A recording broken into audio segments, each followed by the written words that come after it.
isn't free. The phrase is now honored nationwide. Tommy is a life member of the AMVETS, the American Legion, the Disabled American Veterans, the Military Order of the Purple Heart, Veterans of Foreign Wars, and the National Rifle Association. He belongs to and supports the views of the Georgia Committee of POW and MIA. Tommy was appointed by Governor Jimmy Carter in 1972 to the State Board of the State Department of Veteran Services and served through May 1993. From 2001 to present, Tommy serves as chairman of the board of directors of the Georgia Veterans Memorial Park in Conyers, Georgia.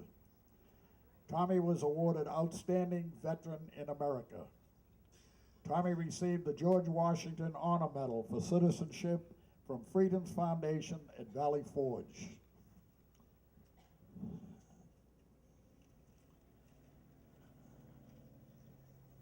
In 1990, Tommy was named the Outstanding Veteran in America by the National Daughters of the American Revolution.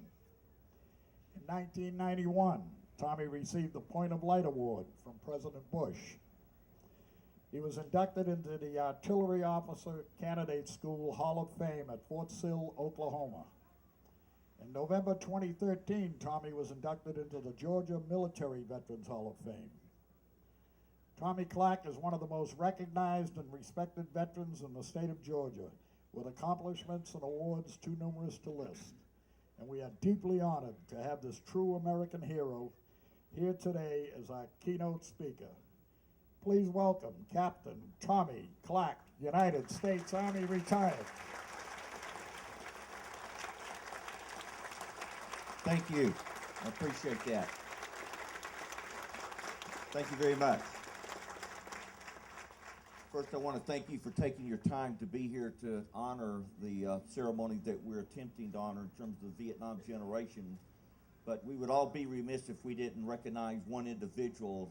Having traveled this country for 40 years, I've done a lot of ceremonies like this in a lot of communities, and I'm not saying it because I'm here, but this is one of the most organized, well put in place memorial honoring the Vietnam generation with the moving wall that I've seen around the country. And it all boils down to your mayor, Jim Hedges, and I want us all to give Jim a great round of applause for making this happen. Jim's already left. Jim, thank you. You know, it takes one key person to make something happen, and everybody falls in line. And what's going on here today through the weekend is very important, and it's something that needs to be done as we move through society in terms of honoring veterans. I had the unique honor of serving on the national committee that put the Vietnam Wall in '82. I represented the state of Georgia. I share with you, if you do not know it, we have a Vietnam Wall up at the state capitol listing 1,584 Georgians that died, and I had the honor of organizing and coordinating that. And we have a plaque in DeKalb County, my home county, Decatur, Georgia, where we have 106 veterans who died in Vietnam that are listed on that plaque.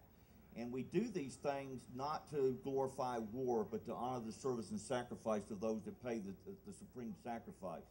You and I who came home, we have a lot to do with our lives. And as a captain of Vietnam on my watch with the company I was assigned to, Charlie Company, 2nd to 27th, 68, 69, we lost 38 Americans during that time frame. And I tell everybody I'm alive to live for them because they were truly America's heroes. And I share with people on May 29 of 69, I had just turned 22 years of age, and here I am a captain, and you know, in the military we call the captain the old man.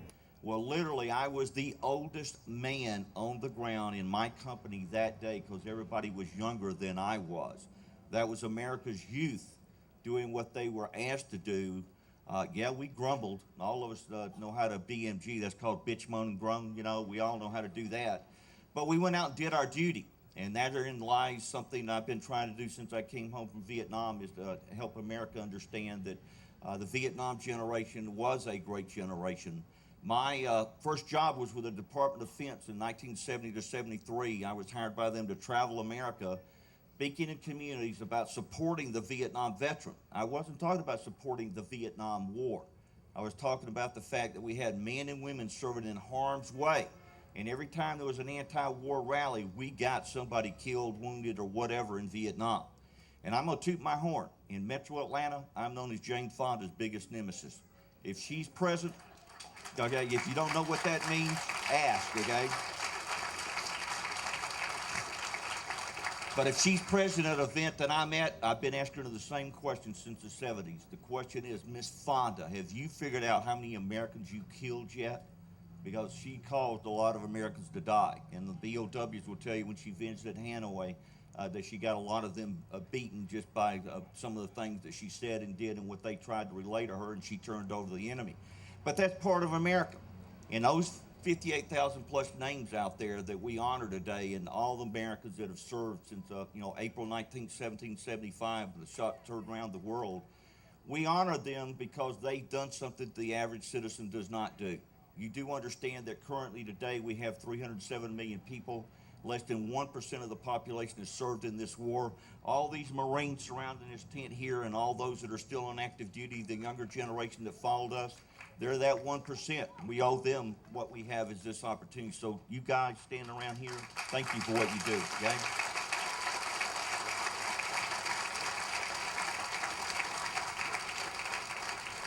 But one of the things that I've realized over the decades is that it's ceremonies like this that ensure that we perpetuate history. And we have to perpetuate history, because if you go into the school books, and having gone into school systems for 45 plus years now, there's less and less and less and less being told about what you and I have done for this country. And it behooves you and I to stand up, regardless of generation, to correct the myths that aren't true about our generation, and to ensure that the public has a greater understanding of the service and sacrifice of all those young men and women that went off. I am a lot more fortunate than most of the Vietnam veterans sitting here. Being injured, I came back through a hospital system, and I didn't have to deal with the public till I got out. But I share with you, I went back to college at Georgia State and finished up in 75, and we had to deal with a group on campus called the Students for a Democratic Society. You may remember the SDS. And they were very anti-Vietnam, very anti-veteran, very anti-American. If it was anti, they were anti-something. But it was a great opportunity on campus to confront them and share with them why we Vietnam veterans did what we did, and why we will always have those generations of people doing that. You do understand that every young man and woman that we send off does the bidding of the government, whether they agree with it or not. These young men and women here today, and all of us in the past, we gave the government a blank check, and in that blank check, the government could cash it up to our death, and loss of limbs, wounded.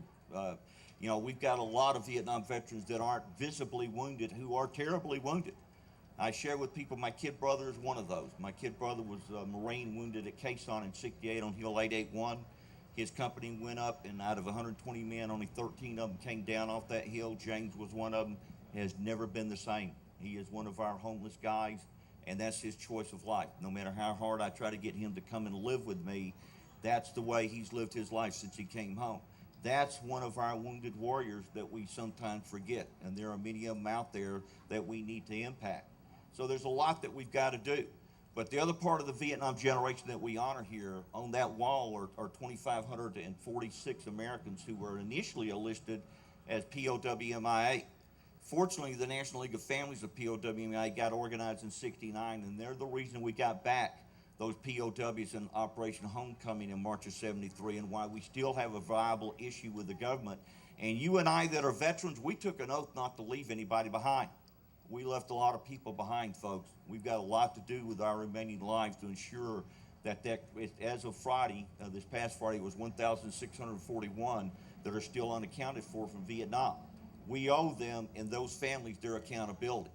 But more important than that, as you go through life, I trust you understand that while society may not know you're a veteran, I hope you all wear something that says you are a veteran. It's important that we always display a positive attitude among those that we are around public, and help them understand that we are a proud generation. Nobody knows what we did. We all live with certain horrors that we don't forget. There's certain things that, regardless of whether you're World War II, Korea, or Vietnam, or current war, that you just don't forget as you move through life, and they impact you on a daily basis. They impact the family members. We sit here today and we honor the Marines, the Navy, the Air Force, and the Coast Guard, but we need to understand there is really a sixth branch of the military, and that's called the home front. all the people that stay at home and deal with the worries of how we're doing and worry about whether they're going to get that telegram, or in Vietnam, we had cabs showing up to delivering telegrams due to the volume of deaths. But I'd like all of us veterans to just stand and give our home front people a round of applause for what they've done for us in keeping the fires burning. So veterans, let's stand and let's honor the home front, okay? Thank all of you for being here, all right?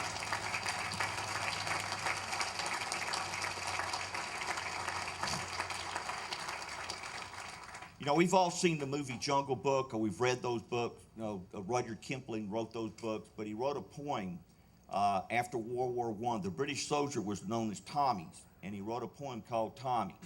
And in that poem is one paragraph that really sums up America from any generation. That one paragraph says, God and soldier all men adore in times of trouble and no more. For when the fighting is over and all things righted, God is neglected and the soldier is slighted. And that's been America. We get through the war, we forget the young men and women that serve. If there's a good part of the current global war on terrorism, it is the simple fact that we have raised young people to acknowledge the fact that we send off these young men and women as the heroes they are, and we bring them home as the heroes they are, and that's a tremendous change from the Vietnam time frame. The good part about that, and you and I as Vietnam veterans will recognize this, we're the reason for that. We wanted to ensure that they did not endure what we had to endure. So there's a legacy that we've passed on, and now our grandkids and great-grandkids have had the opportunity to next week see 13 years of that, of honoring the military in the proper way, and that we never allow something like the Vietnam Wall in terms of how they came home to be treated that way. I recently flew out to San Antonio, and on the way back, we had a casket and a bringing home of the guy back to Georgia. And it's the first time I've experienced that as many times as I fly, but the captain of that plane was a current Air Force warrior who flew missions in early Iraq.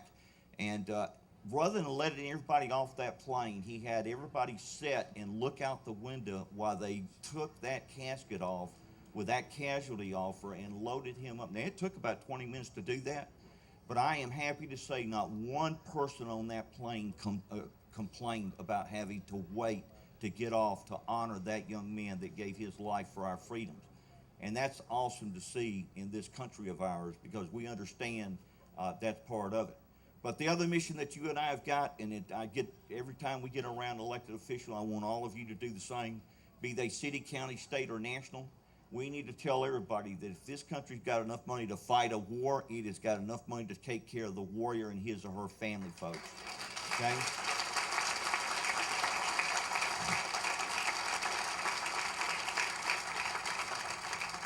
So all of us who proudly call ourselves veterans, we've got a lot to do. Not just ceremonies like this, but year-round. We raise our kids to say thank you to those in uniform and to the first responders also who put their lives on the line daily. It is the American way of life. There may be a segment of society out there that does not care for us. We know who they are. We want to get under their skin. We walk up to them and we talk to them while they won't talk to us, because it grates on them that we take their time. So we do it. But there's one big difference I share with everybody that disagrees with me. You and I as veterans understand the concept that we put the uniform on to go off to give the right of Americans to disagree with us. That is something very unique in America. We understand that we could die to give anybody the opportunity to disagree with us. The sad part about it is the other side doesn't understand the fact that we have this right also. They want you and I to die and go away. They can't listen to what we have to say. So we need to make sure they understand that we have this segment of society, and understand all these men and women, 67% of us in Vietnam, we're all volunteers, folks. We believed in what we were doing, and we got out there and did that. So there is a lot to pass on. Enjoy this day and this weekend. I hope everybody passes it on that this is here in Ashburn, Turner County, and it's an opportunity to honor this region's Vietnam generation. And to all of you that are Vietnam veterans, I hope that you will stick around throughout this event and talk to the youngsters and people that are here. Share your experiences with them. And if you do anything with your life, when you leave here, You look up on the internet the Veterans History Project with the National Archives, and you record your history, folks. Each and every one of us that put on the uniform have a very unique service, whether it was peacetime or wartime, we served in the States or Germany or somewhere else or Vietnam or whatever country. That history needs to be recorded so that it's there for all future generations to partake of. So you do that if you have not do it. And we'll close with my favorite quote about you and I in terms of what we did for this country in terms of our service and what all of us do as volunteers in reality. There was a great essayist by the name of John Ruskin who wrote an essay called Volunteerism, and it sums up our military and you being here today and all that we do as we go through life.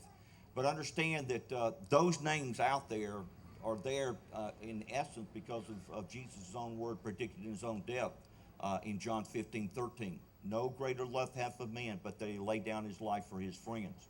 That's what we all do when we put the uniform on. But this one line in the essay on volunteerism sums up that service, whether we lay down our life or not. That one line simply says that man's greatest reward for his toil is not what he gets for it, but what he becomes by it. And I tell every one of you veterans who have served, be proud of your service because you're a better person than the person that did not serve. You have seen the horrors of war, and when we send our sons and daughters off, we need to make sure the government gives them the rules of engagement to kick gluteus maximus and come home alive. Thank you very much.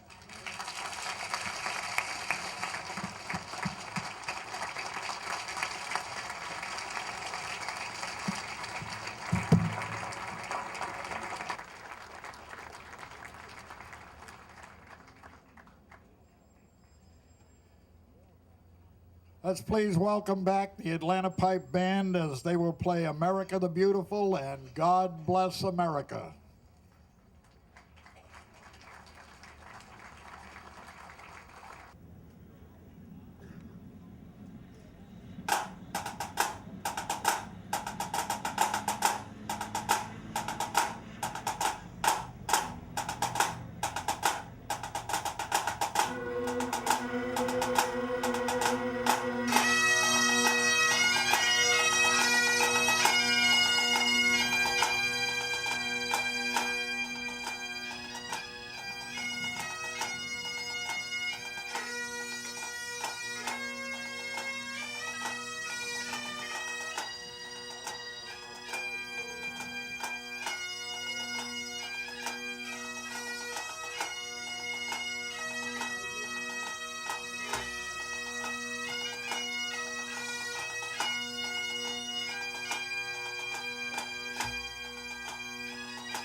They like to score here. Don't want to get shut out in your first game of the season. But so far the Hurricanes have dominated. But you got to give the Cardinals an old E for effort there. That's what the coaches are trying to instill in them is get out there and play your best self.